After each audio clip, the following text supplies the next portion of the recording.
ادباً احتراماً درخواست ہے کہ حضرت والا مسند واز پر تشریف لا کر ہم سبوں کو اپنے نصیحانہ کلمات سے محفوظ فرمائے۔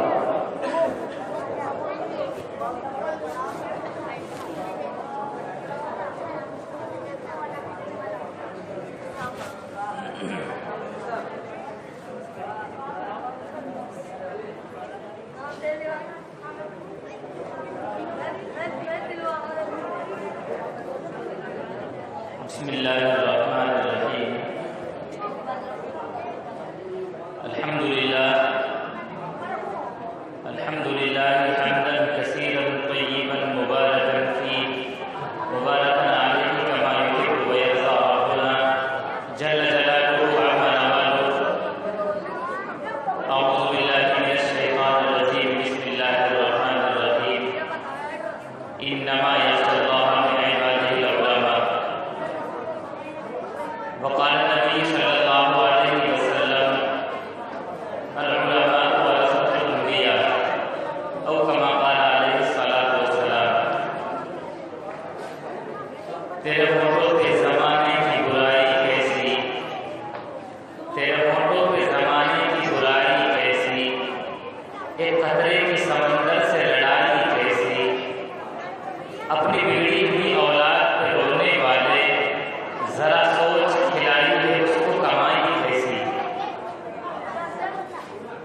میں نے ایک نصیحت آپ حضرات کو شیئر میں کی ہے اور میں دل کے اندر بہت ساری باتیں لے کر آیا ہوں۔ مسلسل جلسوں میں حاضری کی بنا پر طبیعت اس چیز کے لیے آمادہ نہیں تھی، لیکن حضرت مفتی صاحب کا اصرار مجھے یہاں کھینچ کر لے کر آیا ہے۔ مجھے کچھ ضروری بات آپ سے کرنی ہے۔ اس سے پہلے میری درخواست ہے جو بچیاں یہاں بیٹھی ہیں یا جو بچے بیچ میں بیٹھے ہیں برائے کرم خاموش ہو جائیں، اور جو ہمارے نوجوان موجود ہیں میری بات کو ذرا توجہ کے ساتھ سنیں۔ آپ حضرات جانتے ہیں کہ اللہ تبارک و تعالیٰ نے ہمیں مسلمان بنایا، ہمارا اس پر یقین ہے، اور مسلمان کہتے ہیں جو مذہب اسلام کا ماننے والا اور مذہب اسلام کا پیروکار ہے۔ جب ہم نے اپنے لیے مذہب اسلام کو پسند فرمایا تو اب ہمیں مذہب اسلام کے اوپر اطمینان بھی ضروری ہے۔ اگر ہمارا دل اپنے مذہب پر مطمئن نہیں ہوتا تو ہم مسلمان نہیں ہیں۔ میرا سوال آپ سے یہ ہے، کیا آپ اپنے مذہب پر مطمئن ہیں؟ کیا آپ اپنے مذہب اسلام پر مطمئن ہیں؟ اگر نہیں ہے تو اطمینان ضروری ہے، اور اگر ہیں تو اللہ کا شکر ادا کریں۔ ہماری سب سے بڑی کوتاہی یہ ہے، ہم مسلمان ہیں، مذہب اسلام کے ماننے والے ہیں، کوئی ہم سے پوچھے کہ اسلام کسے کہتے ہیں تو ہم اس کو بتا نہیں سکتے۔ جب ہم اپنے مذہب کو نہیں بتا سکتے تو دوسرا جو تیاری کے ساتھ ہمارے سامنے بیٹھا ہے ہم اس سے متاثر ہو کر اٹھتے ہیں، حتیٰ کہ ہم لوگوں تک یہ پیغام پہنچا دیتے ہیں کہ مذہب اسلام تو کوئی ثابت کرنے والا بھی نہیں بچا۔ یہ ایسی بات نہیں رہی۔ میں اسی کے تعلق سے چند باتیں آپ کے سامنے عرض کرتا ہوں۔ دیکھیے، ہمیں اللہ تبارک و تعالیٰ نے مسلمان بنایا، ہماری ہدایت کے لیے اللہ تبارک و تعالیٰ نے قرآن کریم نازل فرمایا، اور ہمیں سیدھا راستہ دکھانے کے لیے اللہ تبارک و تعالیٰ نے اپنا پیغمبر بھیجا۔ اللہ کے اس نبی نے، اس پیغمبر نے ہمیں قیمتی نصیحتیں فرمائی، قدم قدم پر رہنمائی فرمائی۔ آپ کی ان باتوں کو، آپ کے ان اقوال اور افعال کو، انہیں کو سنت نبوی کہا جاتا ہے۔ غرض ہمارے سامنے صرف دو چیزیں اصول ہیں، قرآن کریم اور حدیث نبی صلی اللہ علیہ وسلم۔ یہ دو چیزیں اصول ہیں، لیکن اللہ کے نبی صلی اللہ علیہ وسلم کی وفات کے بعد مذہب اسلام عرب سے نکل کر عجم کی طرف روانہ ہونے لگا، اور جو بت کھڑے تھے وہاں سے اللہ اللہ کی صدائیں آنے لگی، جہاں سے اللہ کے ساتھ شرک کیا جاتا تھا وہاں اللہ کے نام لیوا ہونے لگے. عجم کے اندر اسلام آیا. جو جو اسلام بڑھتا گیا اسلام کی ضرورتیں بھی بڑھتی گئی, اس کو سمجھنے سمجھانے کی ضرورتیں بڑھتی گئی. اب اصل اصول تو دو چیزیں تھیں, لیکن علماء کرام نے محققین نظام نے ہمیں قرآن کریم اور احادیث نبوی صلی اللہ علیہ وسلم سے 3 چیزیں اور دی ہیں. یہی سمجھنے کی ضرورت ہے, اس کو توجہ کے ساتھ سنیں. میں اپنی بات روک کر آپ کو یہاں ایک بات اور بتانا چاہتا ہوں, اس امید کے ساتھ انشاءاللہ زندگی کے ہر موڑ پر یہ بات آپ کے کام آئے گی. اگر کوئی آپ کو آپ کے مذہب سے پھیرنا چاہتا ہے وہاں بھی بات آپ کی یہ کام آئے گی. مذہب اسلام اللہ کے نبی صلی اللہ علیہ وسلم کے ذریعے لایا گیا دین ہم تک پہنچا ہے. آپ مجمع میں کوئی اس کا انکار نہیں کر سکتا کہ آپ سے لے کر ہم تک جو دین پہنچا ہے اس کے اندر بے شمار واسطے ہیں. کم از کم 15-16 واسطے کسی بھی تعلق سے آپ گن سکتے ہیں. اللہ کے نبی صلی اللہ علیہ وسلم کا دیا گیا دین صحابہ کرام نے لیا, صحابہ کرام سے تابعین نے لیا, تابعین سے تبع تابعین نے لیا, تبع تابعین سے ائمہ مجتہدین نے لیا, حتیٰ کہ یہ سلسلہ ان کے شاگرد اور ان کے شاگردوں تک ہم تک پہنچا ہے. اب ایک بات یہاں سمجھیے, اللہ کے نبی صلی اللہ علیہ وسلم کا جو دین ہم تک پہنچا ہے آپ کے الفاظ بھی ہیں, آپ کے معنی بھی ہیں, ان معنی کا مفہوم بھی ہے. ہمیں اللہ کے نبی صلی اللہ علیہ وسلم کے الفاظ بھی لینے ہیں, آپ کے معنی بھی لینے ہیں, ان معنی کا مفہوم بھی آپ ہی سے لینا ہے. یہ 3 رشتے ہمارے جڑتے ہیں, الفاظ کا بھی رشتہ جڑتا ہے, معنی کا بھی رشتہ جڑتا ہے, مفاہیم کا بھی رشتہ جڑتا ہے. اب اگر ان 3 رشتوں میں, ان 3 سلسلوں میں کوئی سلسلہ کمزور پڑتا ہے, یاد رکھیے ہمارا گمراہی کا راستہ وہی شروع ہو جاتا ہے. اللہ کے نبی صلی اللہ علیہ وسلم کے الفاظ بھی ہوں لیکن معنی نہ ہو تو بھی گمراہی. الفاظ آپ کے ہوں, معنی آپ کے ہوں, مفہوم آپ کا نہ ہو تو بھی گمراہی کا راستہ ہے. مختصراً ایک مثال سمجھیے پھر اصل مقصد کی طرف رجوع کرتے ہیں. ہم نماز پڑھتے ہیں, نماز کے اندر رکوع کرتے ہیں. آپ دنیا کی ساری لغتیں اٹھا لیجئے, رکوع کا معنی آپ کو ملے گا جھک جانا. میں ہلکا سا آگے ہو جاؤں یہ بھی جھکنا ہے. آپ بیٹھے بیٹھے آگے ہو جاؤ, ہلکی سی گردن جھکا لو یہ بھی جھکنا ہے. لیکن آپ لغت کے اندر اٹھا کر دیکھ لو, جھکنا پایا معنی ملے گا, لیکن کوئی آدمی اس کو رکوع نہیں کہتا. آپ کی لغت تو کہہ رہی ہے لیکن کوئی اس کو رکوع نہیں کہتا. تو پھر رکوع کا معنی ہمیں کہاں سے ملے گا؟ ہمیں رکوع کا معنی بھی اللہ کے نبی صلی اللہ علیہ وسلم سے لینا ہوگا. الفاظ آپ کے ہیں, معنی بھی آپ سے لینا ہوگا. اور وہ رکوع کہا جائے گا کہ نماز کا وقت ہو, آدمی پاک ہو, قبلہ رخ کھڑا ہو, اور پھر آدمی اپنے آپ کو سر, سرین اور کمر تینوں کو برابر کر کے جھکائے, اس کو رکوع کہا جائے گا. حالانکہ لغت آپ کو رکوع کا معنی جھکنا دے رہی تھی لیکن آپ نے لغت سے نہیں لیا. یہ معنی آپ کو اللہ کے نبی صلی اللہ علیہ وسلم سے لینا ہے, مفہوم بھی آپ سے لینا ہے.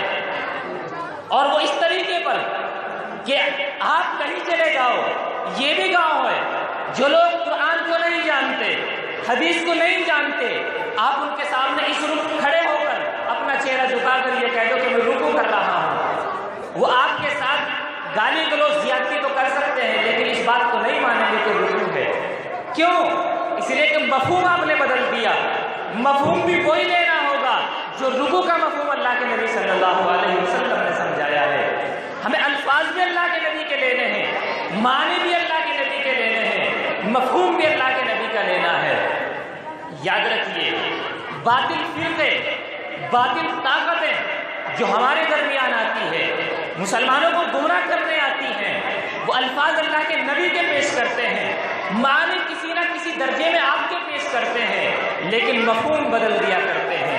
اور یہی سمجھنے کی چیز ہوتی ہے کہ مفہوم اللہ کے نبی کا بدلا ہے یا اپنا بیان کیا بطور مثال ایک لفظ سمجھیے، ہندوستان کے اندر قادیان کے اندر ایک شخص پیدا ہوا جس نے نبوت کا دعویٰ کیا. اس نے اپنی دلیل، اپنی نبوت کو ثابت کرنے کے لیے حضرت عیسیٰ علیہ السلام کی نزول کی احادیث پیش فرمائی. حضرت محمد بن عبداللہ المعروف بالامام مہدی ان کی احادیث پیش کی، الفاظ بھی بیان کیے، معنی بھی بیان کیا، لیکن مطلب جو ان کی طرف پہنچتا تھا اس مطلب کو اپنی طرف گھما لیا. لوگوں نے معلوم کیا کہ امام مہدی کے حضرت عیسیٰ علیہ السلام کے متعلق یہ ہے کہ وہ باب لد کے قریب دجال کو قتل کریں گے. تمہارا باب لد کہاں ہے؟ دیکھیے اس نے حدیث کا مفہوم بدلا، جو معنی اللہ کے نبی نے دیا وہ نہیں لیا. کہنے لگا چونکہ اس نے سن 91 کے اندر لدھیانے کے اندر اپنی نبوت کا دعویٰ کیا تھا، کہنے لگا ارے حدیث کا مطلب لد سے مراد لدھیانہ ہے. سمجھے آپ کہ اس نے حدیث کے الفاظ بیان کیے، معنی بیان کیا. مفہوم باب لد سے فلسطین کے اندر قائم دروازہ ہے، لیکن وہ ہندوستان کے اندر کا مفہوم بیان کرتا ہے.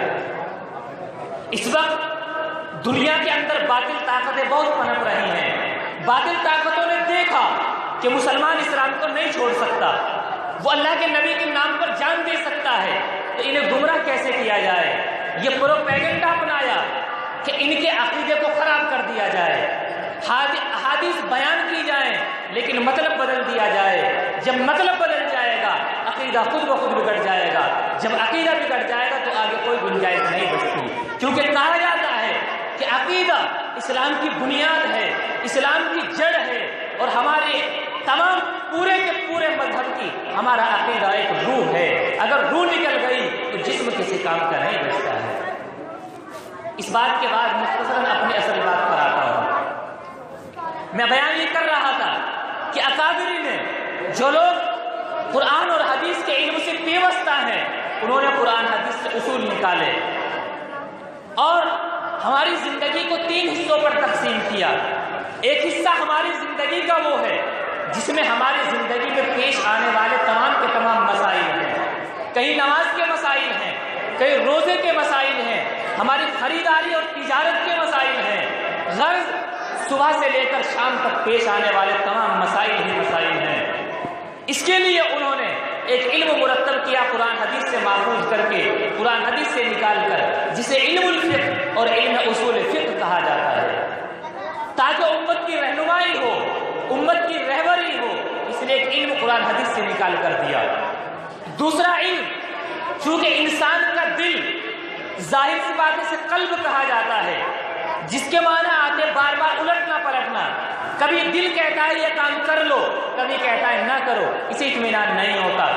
اس دل کو اللہ سے جوڑنے کے لیے قرآن اور حدیث سے اصول نکالا گیا کہ ایک وجہ اللہ کا ذکر کیا جائے، اس کے کچھ اصول مرتب کیے جائیں جسے علم تصوف کہا جاتا ہے. اس پر بھی ہمارے اکابرین نے محنت کی.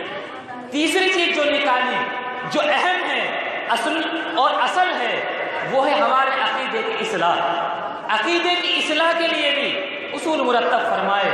اصول وہی ہے کہ ہمارا عقیدہ اور ہم تک پہنچنے والی قرآن اور حدیث کی بات، ہمارا عقیدہ اللہ کے متعلق صحیح ہو کہ وہ وحدہ لا شریک لہ ہے. ہمارا عقیدہ اللہ کے نبی صلی اللہ علیہ وسلم سے متعلق درست ہو کہ آپ خاتم الانبیاء ہیں.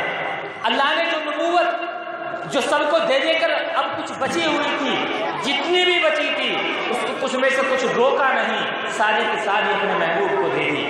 یہ آپ کے خاتم الانبیاء ہونے کی دلیل ہے.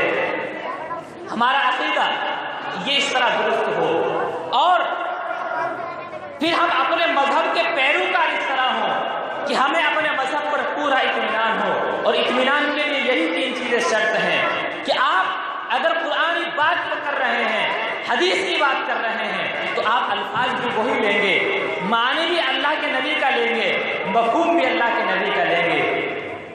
اب ہمارے سامنے آنے والے فتنے مفہوم بدل دیا کرتے ہیں. یہ ہمارے سامنے مشکل راستہ ہوتا ہے. اس راستے کا آسان طریقہ یہ ہے کہ ہم اپنا تعلق علماء کرام سے جوڑیں. ہم الفاظ سن سکتے ہیں معنی بھی کہیں پڑھ سکتے ہیں، ترجمہ پڑھ سکتے ہیں، لیکن اس کا کیا مفہوم ہے وہ آپ نہیں پڑھ سکتے۔ آپ کو کیا معلوم قرآن کی یہ آیت کب نازل ہوئی، کس موقع پر نازل ہوئی، کیا مقصد تھا، اس لیے آپ نے بیان فرمائی۔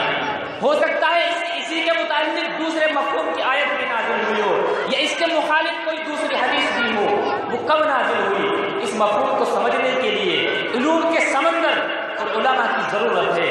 اس لیے ہمیں ان سے بچنے کے لیے ہمارے لیے صرف ایک راستہ ہے، وہ ہے اپنا تعلق علماء کرام سے جوڑیں، اپنا تعلق مدارس اسلامیہ سے جوڑیں، تبھی ہم فتنوں سے محفوظ رہ سکتے ہیں۔